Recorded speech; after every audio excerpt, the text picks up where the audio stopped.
Hello student, जेपीआईसी digital study में आपका स्वागत है। 12th हिस्ट्री के अंतर्गत आपका टॉपिक आज का है चंद्रगुप्त मौर्य की शासन व्यवस्था।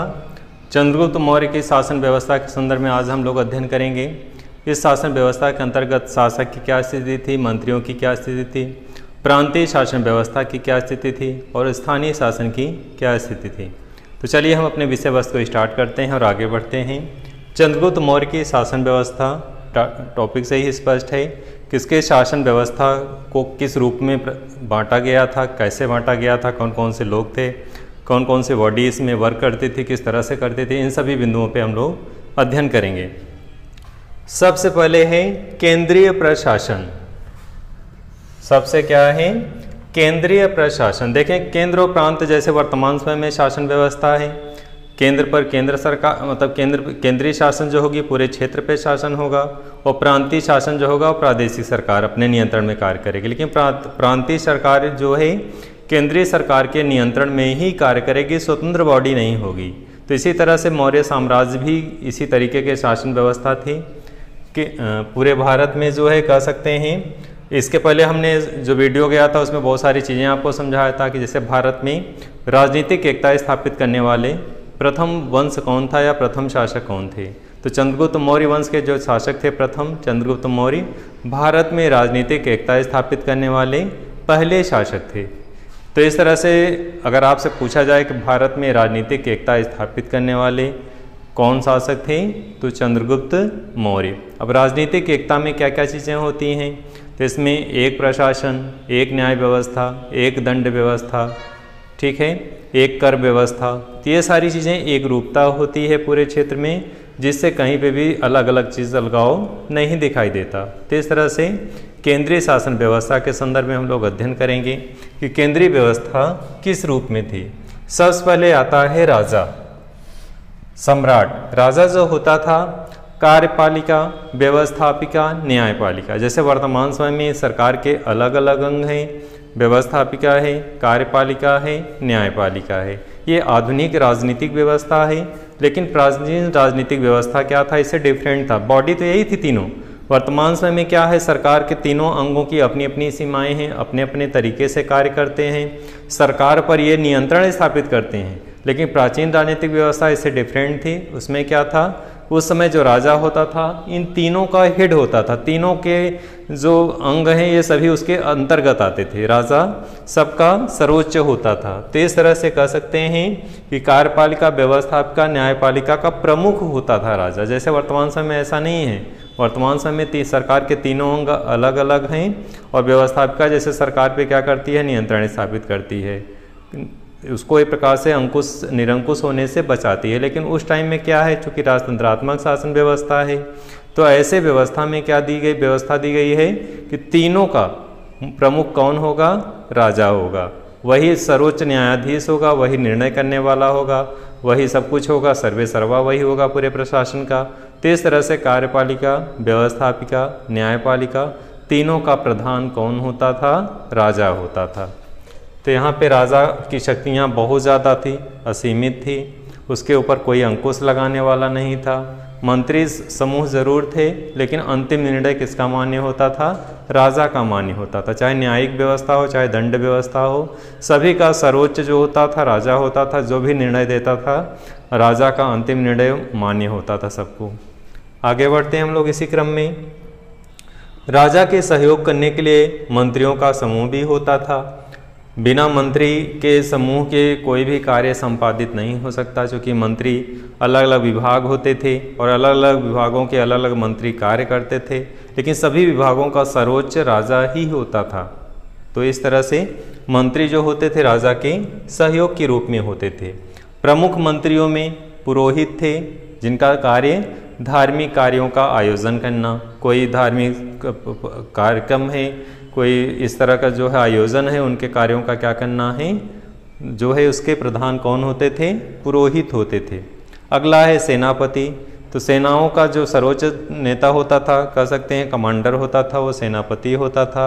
अगला है सन्निधाता, जो अर्थ विभाग का देखभाल करता था। अर्थ विभाग जो है सन्निधाता के अधीन आता था। तो इस तरह से प्रमुख मंत्री थे जो राजा के अंडर में रह करके, राजा के अधीन में रह करके उसके लिए कार्य करते थे, उसको सलाह देते थे, उसको समय समय पे विविध तथ्यों से अवगत कराते थे और अपने विभागों की कार्यप्रणाली को राजा से अवगत कराते थे। तो इस तरह से राजा के सहयोग के रूप में ये मंत्री हुआ करते थे। अर्थशास्त्र में सबसे उच्च अधिकारियों को तीर्थ कहा गया है। इसको अंडरलाइन करेंगे आप लोग नोट्स बनाते समय कि अर्थशास्त्र में जो सर्वोच्च उच्च अधिकारी थे को क्या कहा गया? तीर्थ कहा गया। और कुल 18 तीर्थ की चर्चा मिलती है। कितने तीर्थों की चर्चा मिलती है? 18। आगे बढ़ते हैं हम लोग क्रम में। नेक्स्ट पे आते हैं प्रांतीय शासन। चूँकि केंद्र शासन, जैसे आप फिर से आते हैं बैक में, जैसे वर्तमान समय में पूरे केंद्र सरकार का शासन पूरे देश पे होगा और प्रांतीय शासन जो होगा प्रांत में होगा, लेकिन केंद्र सरकार के अधीन ही प्रांत सरकारें होंगी, उससे इतर नहीं होंगी। तो वैसे उस टाइम में भी चूँकि चक्रवर्ती सम्राट था, पहले छोटे छोटे शासक हुआ करते थे, भारत में राजनीतिक एकता स्थापित नहीं थी। जैसा कि हमने कल आपको समझाया था कि जैसे एक भारत में अलग अलग क्षेत्रों पे अलग अलग शासक हुआ करते थे, हर जगह पे अलग अलग थे, लेकिन चंद्रगुप्त मौर्य ने क्या किया? पूरे क्षेत्रों को अपने अधिकार में ले लिया, जिसकी सीमाएं अफगानिस्तान तक पहुंच गई थी, पश्चिम भारत के अफगानिस्तान तक पहुंच गई थी सीमाएं। तो ऐसी स्थिति में जब पूरे देश में एक शासक होगा, बड़ा क्षेत्र उसका होगा, तो स्वाभाविक है वो डिवीज़न करेगा, अलग अलग प्रांतों का डिवीज़न करेगा, अलग अलग क्षेत्र भाग बांट देगा, जिसमें प्रांतों का देखरेख कौन करेगा? प्रांतीय सरकार करेगी। हालांकि उसी का अधीन रहेगा, राजा के ही अधीन होकर कार्य होगा, लेकिन प्रांत में प्रांतीय सरकारें कार्य करेंगी। तो इस तरह से प्रांतीय प्रशासन में 5 प्रांतों में विभक्त था। इसको भी जो है लर्न रखेंगे कि मौर्य प्रशासन कितने प्रांतों में विभक्त था? 5 प्रांतों में विभक्त था। सबसे पहला था उत्तरापद, जिसकी राजधानी तक्षशिला थी। फिर अगला है दक्षिणापथ, जिसकी राजधानी सुवर्णगिरि थी। नेक्स्ट है अवंती, जिसकी राजधानी उज्जैनी थी। अगला है कलिंग, जिसकी राजधानी तोशाली थी। और नेक्स्ट है प्राच्य यानी मध्य देश, जिसकी राजधानी पाटलिपुत्र थी। तो इस तरह से 5 प्रदेश थे जिनको लर्न करना है। कभी कभी शॉर्ट क्वेश्चन भी आता है कि मौर्य प्रशासन में 5 प्रांतों के नामों का उल्लेख करें। तो इस तरह से अभी से आप इन चीज़ों को अभी से लर्न रखेंगे कि 5 प्रांतों में विभाजित किया गया था। मौर्य साम्राज्य को कितने भागों में डिवाइड किया गया था? 5 प्रांतों में डिवाइड किया गया था। आगे बढ़ते हैं हम लोग। प्रांतपति जो होते थे, राज परिवार के लोगों को नियुक्त किया जाता था। ऐसा क्यों किया जाता था? प्रांतपति चूँकि केंद्र में राजा होता था, प्रांतपति राज परिवार के लोग अगर ना नियुक्त किए जाते, विश्वास पात्र न होते, तो ऐसे स्थिति में विद्रोह का खतरा होता था। क्योंकि जब भी केंद्रीय शक्ति कमज़ोर होती थी, राजा शक्तिहीन होता था, जब कभी कभी उसका उत्तराधिकारी कमज़ोर जब बैठ जाता था पद पे, तो ऐसे स्थिति में अगर प्रांतपति मजबूत है, ताकतवर है, शक्तिशाली है, तो अपने को क्या कर देता था? स्वतंत्र घोषित कर देता था कि हम राजा का अधीन नहीं, हमारी अपनी खुद की ये जो है साम्राज्य है। तो ऐसे स्थिति में प्रांतपति स्वतंत्र न हो जाए, विद्रोह न कर दे, राजा के खिलाफ आवाज़ न उठाए, ऐसे कंडीशन में प्रांतपति किसे बनाया जाता था? जो राज परिवार के लोग ही होते थे। अन्य व्यक्तियों को प्रांतपति इसलिए नहीं बनाया जाता था कि विद्रोह का खतरा होता था, राजा के खिलाफ हो सकता है कभी उसके खिलाफ आवाज़ उठाने लगे, अपने आप को स्वतंत्र घोषित कर दे। तो ऐसे कंडीशन में किसको बनाया जाता था? प्रांतपति। जो राज परिवार के लोग होते थे, जो विश्वसनीय लोग होते थे, उन्हीं को प्रांतपति बनाया जाता था। तो इस तरह से प्रांतपति के संदर्भ में आपने अध्ययन किया। प्रांतपति जो होता था, राज परिवार के लोगों को ही नियुक्त किया जाता था। इसी क्रम में इनको क्या कहा जाता था? आर्यपुत्र कहलाते थे, कुमार या फिर आर्यपुत्र कहलाते थे। तो जो प्रांतपति होते थे उन्हें कुमार या फिर आर्यपुत्र कहा जाता था। ये भी महत्वपूर्ण प्रश्न है, आता है एग्जाम में कि प्रांतपति को जो प्रांतपति जो होते थे या जो राज परिवार के लोग होते थे जिन्हें प्रांतपति नियुक्त किया जाता था, उनको क्या कहा जाता था? तो कुमार या फिर आर्यपुत्र। तो इस तरह से नाम याद रखेंगे, बहुविकल्पी क्वेश्चन या शॉर्ट क्वेश्चन में आता है, ऐसे नोट्स अलग से बनावेंगे। प्रांतों को चक्र कहा जाता था, ये भी उल्लेख मिलता है। प्रांतों को क्या कहा जाता था?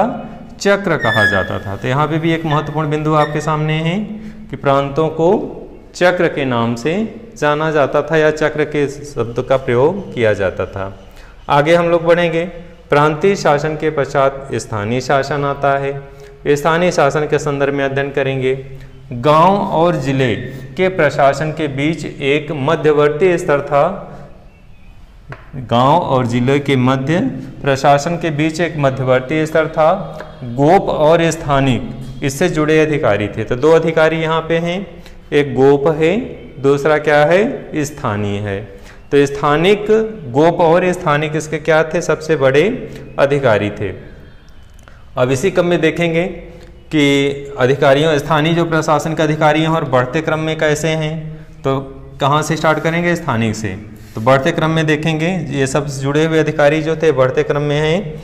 तो इन्हीं में देखेंगे जैसे स्थानिक है, फिर युक्त है, रज्जुक है, प्रादेशिक है एवं समाहर्ता है। तो ये सब अधिकारी जो है बढ़ते हुए क्रम में ये सभी अधिकारी थे। अगर आपसे पूछा जाए बढ़ते हुए क्रम में कौन है, तो स्थानिक, युक्त, रज्जुक, प्रादेशिक और समाहर्ता बढ़ते क्रम के ये अधिकारी हैं। नेक्स्ट पे आते हैं नगर प्रशासन पे।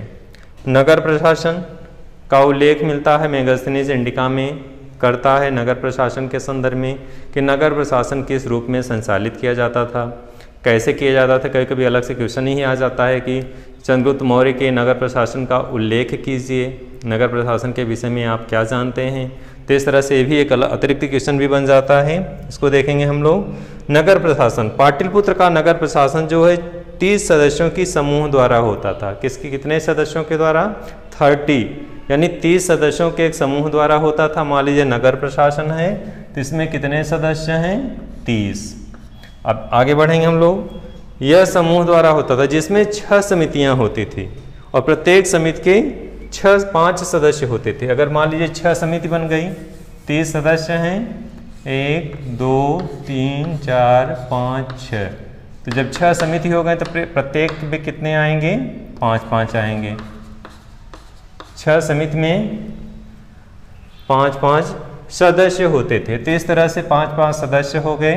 कभी कभी अभी यही आपको लर्न रखना है, ये भी शॉर्ट क्वेश्चन में आता है कि पाटलिपुत्र प्रशासन को कितने सदस्यों में, 3-4 क्वेश्चन यहाँ बन रहे हैं महत्वपूर्ण कि पाटलिपुत्र नगर प्रशासन कितने सदस्यों के समूह द्वारा होता था।